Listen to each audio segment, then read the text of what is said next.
I'm standing in what used to be my son's living room when my daughter-in-law looks at me with cold eyes and says, "You're not welcome here anymore. Get out of my house." There are 4 people watching, her sister, her mother, and 2 men I don't recognize wearing expensive suits, and they're all nodding like this is completely normal. Like I'm some stranger who wandered in off the street instead of the woman who raised the man who built this entire life for her. My son's favorite painting is still on the wall behind them. His books are on the shelves. His coffee mug, the one that says "World's Best Architect," is sitting on the side table, and she's using it as a wine glass holder. They're laughing about something, music playing softly in the background, like they're having a cocktail party in a mausoleum. Before I tell you what led to that moment and what I did about it, I need you to do something for me. Leave a comment telling me what you would have done if your own family turned on you like this right after a funeral, and let me know where you're listening from. I want to know I'm not alone in this, because what happened next changed everything I thought I knew about grief, loyalty, and justice. My name is Patricia Hensley. I'm 62 years old, and I live, or lived, I should say, in Scottsdale, Arizona, though I've spent a significant part of my life in San Miguel de Allende, Mexico, where my late husband and I built a vacation home 30 years ago that eventually became the foundation of a much larger investment portfolio. I'm telling you this not to brag or show off, but because you need to understand what was actually at stake here. You need to know why what happened wasn't just about hurt feelings or family drama. It was about legacy, about decades of work, about everything my husband built and my son expanded into an empire. My husband, Richard, died 12 years ago from a sudden heart attack. He was only 58. He left me with a commercial real estate portfolio spanning Arizona and Mexico, investment properties across both countries, and a legacy that our son, Michael, took and turned into something even bigger than either of us could have imagined. Michael wasn't just my son. He was my partner in preserving what his father built. He had his father's mind for numbers and structures, but he also had something Richard never had: vision. He saw potential where others saw risk. He expanded our holdings in Mexico, turned our Scottsdale properties into premium developments, invested in emerging neighborhoods in Guadalajara and Mexico City before anyone else saw their value, and by the time he was 43 years old, he had accumulated a personal fortune worth approximately $73 million. The majority of it in Mexican pesos from a series of brilliant real estate plays that people in the industry still talk about. I wasn't supposed to survive him. Mothers aren't supposed to bury their sons. That's not how life is supposed to work. But 6 months ago, Michael died in a helicopter crash outside Puerto Vallarta. He was flying back from a site inspection for a new development project, something he'd been passionate about for months. The aircraft went down in the mountains during a storm.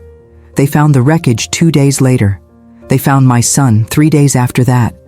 And just like that, everything I knew about my life disappeared. Michael had been married to Elena for 8 years. She came into his life when he was 35, already successful, already financially secure and independent. She was beautiful, charming, well-educated, sophisticated, a lawyer, she said, though I learned much later that she'd passed the bar but never actually practiced, never worked a real case, never built anything of her own. I liked her at first, I really did. She seemed to adore Michael, and he was happy, genuinely happy, which was all I'd ever wanted for him after watching him work so hard for so many years. They didn't have children, which Michael said was a mutual decision, though I always wondered privately if Elena simply didn't want to share him, or more accurately, didn't want to share his money and attention. When Michael died, I was completely devastated, hollowed out, but I tried to hold myself together for Elena's sake. I thought we would grieve together, support each other through the unimaginable. I helped her arrange the funeral, organized the reception at our country club, handled the endless logistics that death demands, the death certificates, the notifications, the flowers, the music, the catering, the guest list. She seemed grateful. She hugged me, cried on my shoulder, told me she didn't know what she'd do without me, that I was the only family she had left. 2 weeks after the funeral, I got the first sign that something was terribly wrong. I went to Michael's house, a sprawling estate in Paradise Valley that he'd designed himself, every detail carefully chosen, to pick up some of his personal items. Photos from his childhood, his father's watch that Richard had worn every day of his adult life, a few books I'd given him over the years with inscriptions inside. Sentimental things. Things I thought Elena would understand I needed to hold on to. When I arrived, Elena was standing in the circular driveway with a man in an expensive suit. They were beside a black SUV with tinted windows, talking in low, intense voices. And when she saw my car pull up, her expression changed instantly. Not grief, not the shared sadness of two women who'd lost the same man. Something cold and calculated, like I'd caught her doing something she wasn't supposed to be doing.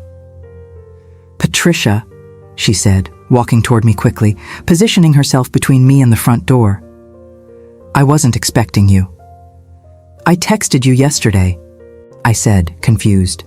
"I told you I was coming by this morning. I'm just here to get a few of Michael's things, personal items." She glanced back at the man in the suit, who was now watching us with professional detachment, then back at me. "Actually, this isn't a good time. I'm in the middle of some important meetings. Business matters." Business matters? I looked past her at the house, at the home my son had built. "Elena, I just need 10 minutes. I'm not here to bother you." "I'll have someone pack Michael's things and send them to you," she said, and her tone had shifted now, become firm, almost corporate. "It's better that way, more organized." "Better for who?" I asked, feeling something tighten in my chest. She didn't answer. She just turned and walked back toward the man in the suit, dismissing me like I was a door-to-door salesperson. I stood there in the driveway of my dead son's house, feeling like I'd been slapped, and then I got back in my car and left. That was the beginning. Over the next few weeks, the signs kept coming, each one a little worse than the last. Elena stopped answering my calls entirely. When I did manage to reach her, she was curt, distracted, always claiming to be in a meeting or on her way somewhere urgent. I invited her to lunch. She was too busy. I suggested we go through Michael's office together, sort through his papers. She said she'd already handled it. I asked if I could come by to see the house one more time before she did whatever she was planning to do with it. She said she'd let me know, but she never did. Then I started hearing things from other people. A friend of mine who works in luxury real estate mentioned casually over coffee that Elena had been meeting with several high-end developers, showing them the Paradise Valley property. Another friend, someone who knew Michael from the industry, saw Elena at a 5-star restaurant in Scottsdale with a group of investors, laughing loudly, drinking expensive champagne, making toasts. This was less than a month after Michael's funeral. I told myself I was being paranoid, that grief was making me see things that weren't there. Grief does strange things to people. I knew that. Maybe she was coping in her own way. Maybe she needed space. Maybe I was being the overbearing mother-in-law, unable to let go. But then I found out about the will.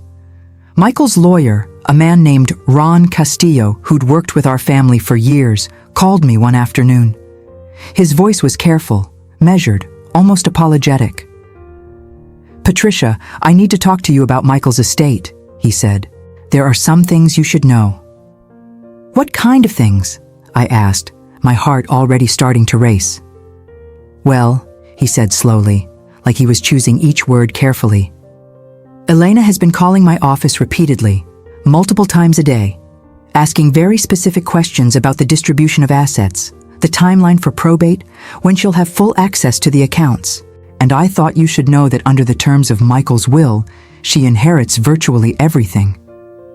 I felt like the floor had dropped out from under me. Everything? The house, the investment accounts, the properties in Mexico, the development projects. It's all in her name now. Michael set it up that way when they got married, and he updated the will once about 3 years ago. But the basic structure remained the same. There are a few small bequests to charities, and he specifically left you his father's watch and some personal items, family heirlooms.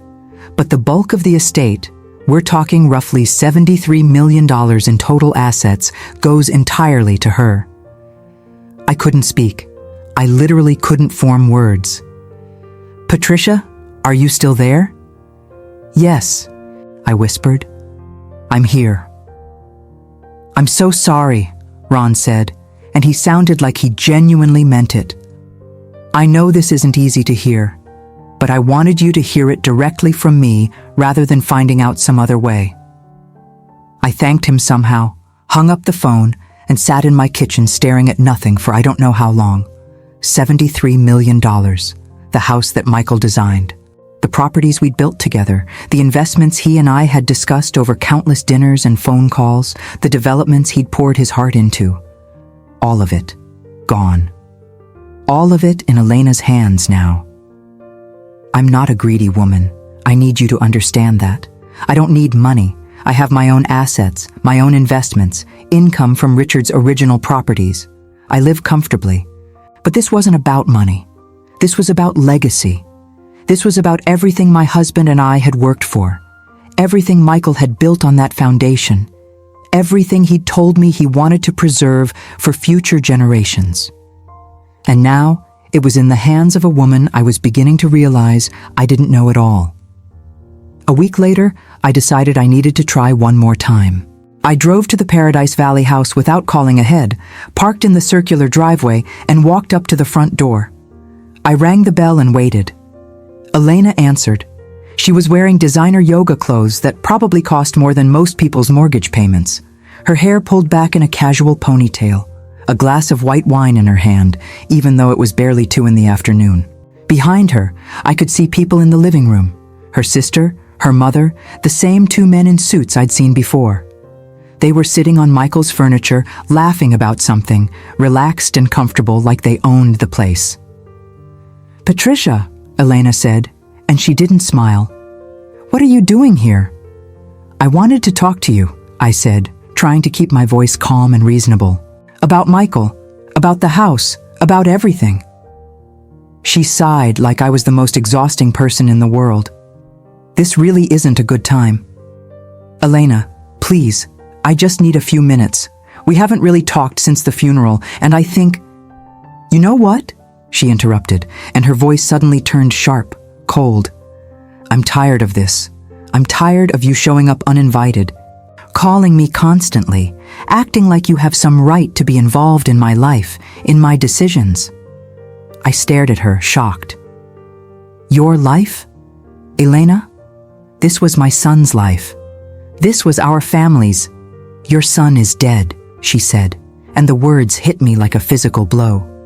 And this is my house now, my money, my life. You need to understand that. You're not welcome here anymore. Get out of my house. I looked past her at the people inside. They were all watching now, silent, their faces carefully neutral. No one said a word. No one objected. No one defended me. Elena's mother even smirked slightly, like she was enjoying this. I turned around and walked back to my car. I didn't cry, I didn't scream, I didn't beg. I just got in my car, my hands shaking so badly I could barely grip the steering wheel, and I drove home. And that's when I decided I was going to find out exactly what was really going on. I'm not a detective, but I'm not stupid either. I've spent 40 years managing properties, negotiating contracts, reading legal documents, dealing with tenants and contractors and lawyers and accountants. I know how to read people. I know when something doesn't add up. And everything about Elena's behavior was screaming that something was very, very wrong. So I started digging. First, I called Ron Castillo again. Tell me about the will, I said. I need details. When exactly was it written? When was it updated? What does it actually say? The original was drafted about 6 years ago, Ron explained, right after Michael and Elena got married. He updated it once 3 years ago, but the basic structure stayed the same, everything to Elena as his spouse and primary beneficiary. And he never mentioned changing it again, never talked about including me in any significant way or setting up a trust or establishing any kind of oversight? Ron hesitated. Actually, there is one thing. He included a specific clause about the Mexican properties. It states that if Elena chooses to sell any of those assets within the first 5 years after his death, she's supposed to consult with you first. It's not legally binding. She doesn't need your permission or approval, but he wanted your input to be valued and considered. Something clicked in my mind. And has she consulted me about anything?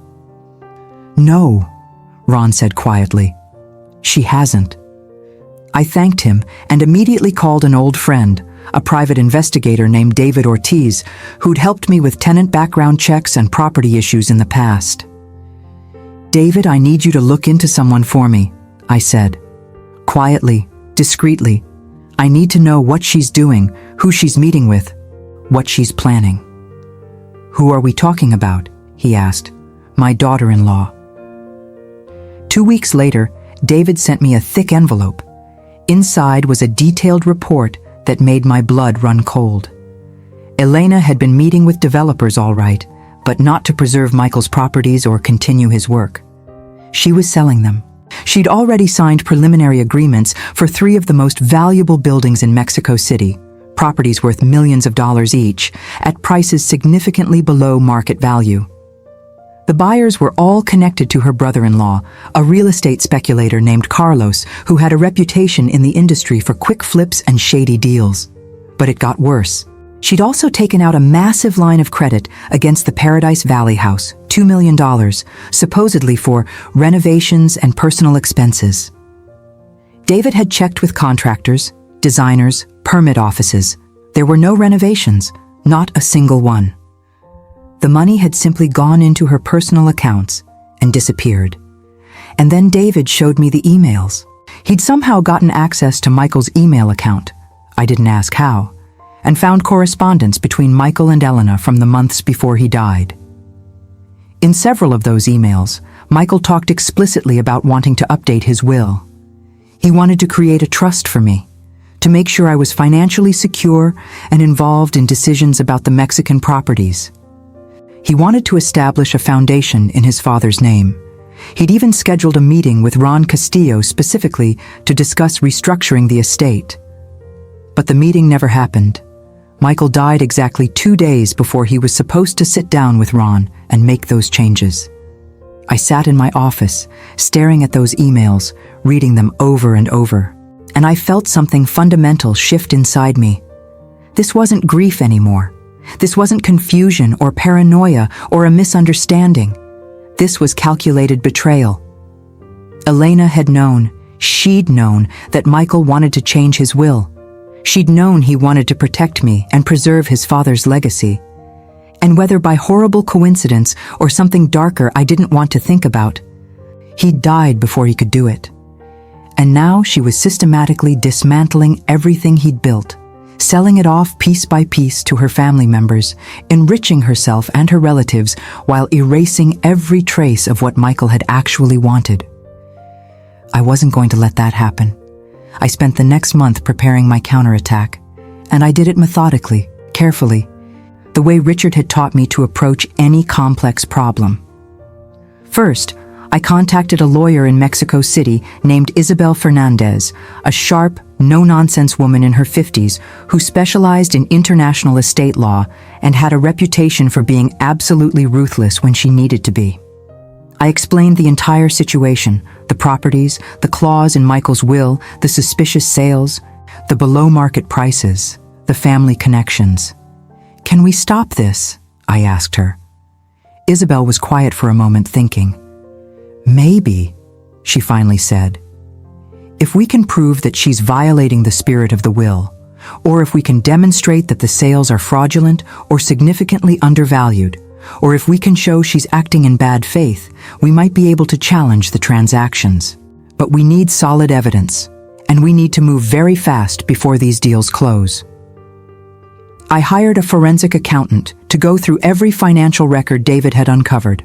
I personally contacted several of the buyers of the Mexico City properties, posing as a potential investor, asking careful questions about the deals, the prices, the terms. Most of them were evasive, but a few let details slip that confirmed what I suspected. The sales were insider deals, arranged specifically to benefit Elena's family. I also quietly reached out to several of Michael's former business partners, people who'd worked with him for years, people who'd respected him and understood what he was trying to build. I explained what Elena was doing. Most of them were genuinely horrified. Several offered to help in any way they could, whether that meant providing testimony about Michael's intentions or connecting me with other people who might have useful information. And I went back to Ron Castillo with a very specific question. That clause in the will about consulting me on the Mexican properties, I said. What exactly can we do with that? Ron thought about it carefully. Technically, it's advisory language, not a binding requirement, he admitted. A court probably wouldn't enforce it as written. But, and this is important, if we can prove that she's not just failing to consult you, but actively selling the properties in ways that contradict Michael's clearly stated intentions, and especially if we can show she's doing it fraudulently or for personal gain at the expense of the estate's value, then we might have grounds for a broader challenge to her management of the estate. How broad? Potentially broad enough to get a court-appointed administrator to oversee the Mexican assets until we can sort this out properly. Let's do it, I said. 3 weeks later, Isabel called me with news. Patricia, we have something concrete, she said, and I could hear the excitement in her voice. One of the buyers, the one most directly connected to Elena's brother-in-law, just admitted in a sworn deposition that the sale price was intentionally set below market value in exchange for a kickback payment to Elena after the transaction officially closed. It's fraud. Clear, documented, provable fraud. And it's more than enough to freeze the sale and potentially invalidate the entire transaction. I felt a surge of pure adrenaline. Do it. File whatever you need to file. The next day, Isabel filed an emergency injunction in Mexican court, requesting an immediate freeze on all pending sales of Michael's Mexican properties, pending investigation into potential fraud and estate mismanagement. Simultaneously, Ron Castillo sent a formal legal notice to Elena and her attorneys, informing them that I was formally challenging the property transactions under the advisory clause of the will and demanding a complete, comprehensive accounting of all estate assets and transactions since Michael's death. Elena's response was immediate and explosive. She called me directly, something she hadn't done in months, and she was screaming. "What the hell do you think you're doing? How dare you? Those properties are mine. The will is absolutely clear. The will also says you're supposed to consult me before selling the Mexican assets," I said, keeping my voice perfectly calm and level. "You didn't consult me. You didn't even tell me you were selling them. And now I'm finding out you're selling them for kickbacks to your family. That's fraud, Elena." There was a long, dangerous silence on the other end of the line. Then, in a quieter but somehow more menacing voice, she said, "You can't prove that." "I already have," I said. "Check your email. Isabel Fernandez just sent you a copy of the deposition. It's all there. Signed, sworn, legally binding testimony." She hung up without another word. For several days after that, there was absolute silence. Then Elena's lawyers reached out to Ron, proposing a settlement conference. They wanted to avoid a lengthy public trial, wanted to keep everything amicable and private and in the family. Ron asked me what I wanted to do. "No settlement," I said. "Not yet. I want everything out in the open first. I want to know exactly what she's done, where all the money went, who benefited. Then we'll talk about settlements." 2 weeks later, Isabel called me with urgency in her voice. "Patricia, you need to come to Mexico City immediately. The court has scheduled an emergency hearing. Elena's lawyers are arguing that the injunction is invalid because you don't have legal standing as a beneficiary since you inherited almost nothing under the will. But the judge wants to hear directly from both sides before making a final ruling. This is our chance." I was on a plane that same afternoon. The hearing was held in a traditional courtroom in Mexico City's historic district, all dark wood and formal procedures. Elena was there with 3 lawyers, all of them in $1,000 suits, all of them looking confident and professional. She looked polished, composed, like she'd already won. I sat across the aisle with Isabel, and we waited. The judge, a stern woman in her mid-50s with steel gray hair and sharp eyes, spent what felt like an eternity reviewing documents. Then she looked up and fixed her gaze directly on Elena. "Mrs. Hensley," she said formally, "can you explain to this court why you did not consult with Mrs. Patricia Hensley before initiating these property sales, as specifically requested in your late husband's will?" Elena's lead attorney immediately stood up. "Your Honor, with all due respect, the language in question is purely advisory in nature, not mandatory. My client was under absolutely no legal obligation to—" "I didn't ask you, counselor," the judge interrupted sharply. "I asked your client. Mrs. Hensley, please answer the question directly." Elena shifted uncomfortably in her seat. You could see her trying to formulate an answer that wouldn't make her look bad. I didn't think it was necessary, Your Honor.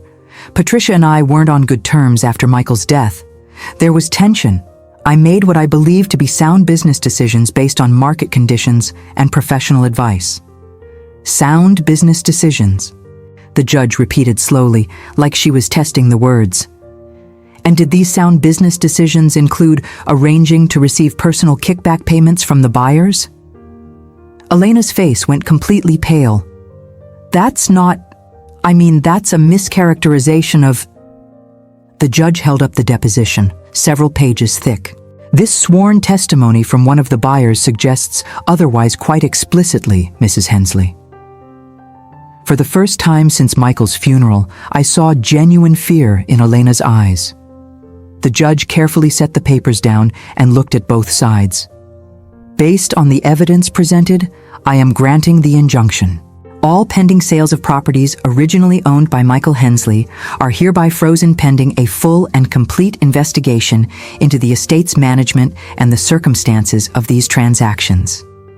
Mrs. Elena Hensley, you will provide a comprehensive accounting of all transactions, transfers, and expenditures related to your late husband's assets within 30 days. Mrs. Patricia Hensley, you are formally authorized to participate in the oversight and review of the Mexican properties as specified in the decedent's will, and you will work with court-appointed administrators to ensure proper management during this investigation." Elena's lead attorney started to object, already on his feet. "Your Honor, we must protest this ruling. The will clearly—" "We're done here," the judge said firmly, and she stood up, ending the hearing. I walked out of that courtroom feeling lighter than I had in 6 months. But Elena wasn't finished trying. 2 days after the hearing, she called me again. Her voice was completely different this time. Small, shaken, almost unrecognizable. "Patricia, please, we need to talk." "I think we've said everything we need to say to each other," I replied coldly. "Please," she said, and I could hear her voice breaking. "I made mistakes. I know I did. Terrible mistakes. But I'm in serious trouble now. The lawyers, the investigators, the court administrators, they're freezing everything. I can't access the accounts. I can't pay the household staff. I can't pay my own attorneys. The bank is threatening to call the loan on the house. I need your help." I almost laughed out loud. "You need my help? After you kicked me out of my son's house in front of witnesses? After you tried to sell his legacy to your family for kickbacks? After you told me to my face that I wasn't welcome in your life?" "I wasn't thinking clearly," she said desperately. "I was grieving. I was angry. I felt like everyone was judging me, expecting me to be someone I wasn't. I made terrible decisions. But Patricia, please, I'm begging you. They're talking about criminal charges. If this goes to trial, if they prosecute me for fraud, I could lose absolutely everything. I could go to prison." I took a long, deep breath and looked out the window of my hotel room at the Mexico City skyline. "Elena, You already lost everything that actually mattered. You lost it the exact moment you decided to betray Michael's memory and everything he worked for. Please, she whispered, I'm begging you, tell me what you want. Tell me what I need to do. I was quiet for a long moment, letting her wait, letting her feel the weight of her situation. Then I said, very clearly and calmly, here's exactly what's going to happen. You're going to cooperate fully with the investigation. Complete transparency, no holding back, no more lies. You're going to return every single dollar you received in kickbacks or improper payments. You're going to sign over management and decision-making authority for all of the Mexican properties to a family trust that I will oversee with independent administrators. And you're going to issue a formal, public apology for what you did. Not some vague statement from your lawyers, but a real apology that acknowledges the betrayal. There was a very long silence. Then, quietly, she asked, and if I do all of that? Then I will personally ask the prosecutor and the court to drop any criminal charges. You'll still have the Paradise Valley house and enough liquid assets to live comfortably for the rest of your life. We're talking about $15 million or so. That's more than generous considering what you tried to do. But the properties Michael built, the developments he cared about, the legacy he wanted protected, those stay in the family where they belong. Another long silence. Then, in a completely broken voice, she said, Okay, I'll do it. Whatever you want. 3 months later, it was finally over. Elena signed all the agreements, returned the money from the kickbacks, and issued a public statement through her attorneys acknowledging her mismanagement of Michael's estate and apologizing for her actions. The Mexican properties were placed in a properly structured family trust, managed by Isabel and a 3-person board that included 2 of Michael's former business partners who understood his vision. The fraudulent sales were completely nullified, and the buildings were reappraised at their true market value, nearly double what Elena had tried to sell them for. Elena kept the Paradise Valley house and a portion of the liquid assets, roughly $15 million after legal fees and repayments. It was more than generous, frankly, considering what she'd attempted to do. I never saw her again in person after the final signing. I heard through mutual acquaintances that she eventually sold the Paradise Valley house and moved to California, San Diego, I think, trying to start over with a new life. I don't wish her ill. I'm not that kind of person, but I don't forgive her either, and I never will. As for me, I'm back in Scottsdale now, managing the trust and making absolutely sure that Michael's legacy stays intact and continues to grow the way he would have wanted. The properties in Mexico are thriving. We've already renovated 2 of the buildings and turned them into beautiful mixed-use developments that are bringing quality jobs and affordable housing to the communities Michael cared deeply about. We're planning a scholarship fund in his name for architecture students. Everything he wanted to build, everything he dreamed about, it's all still happening. I think about Michael every single day. I think about what he would have wanted, what he would have said if he could have seen what Elena tried to do and how close she came to destroying everything. And I genuinely believe he'd be proud that I didn't let her get away with it, that I fought for what he built, that I protected his memory. If there's anything I've learned from this nightmare, it's that grief makes people do terrible, unthinkable things. But grief doesn't excuse those things. It doesn't justify betrayal or fraud or cruelty. And when someone you love is gone, protecting what they built isn't about money or property or winning. It's about honor. It's about integrity. It's about making sure their life actually meant something and that their work continues. So if you're listening to this and you've ever been betrayed by someone you trusted, especially after losing someone you loved, I want you to know something important. You don't have to accept it. You don't have to stay silent. You don't have to let them win just because confrontation is uncomfortable, or because you're tired, or because everyone tells you to let it go or move on. Stand up, fight back with everything you have, protect what matters, and don't ever apologize for defending someone's legacy. Leave a comment and let me know what you think about all of this. Have you ever had to fight for what was rightfully yours or your family's? Have you ever been betrayed by someone during the worst moment of your life? I genuinely love to hear your story, and I read every single comment. And if you found this story helpful or meaningful, please make sure to follow this channel, because there are more stories like this. Real stories about real people fighting for justice and dignity, and you never know when you might need to hear one of them yourself. Thank you so much for listening to my story. And please remember, never let anyone take what your loved ones built. Not without a fight. Not ever.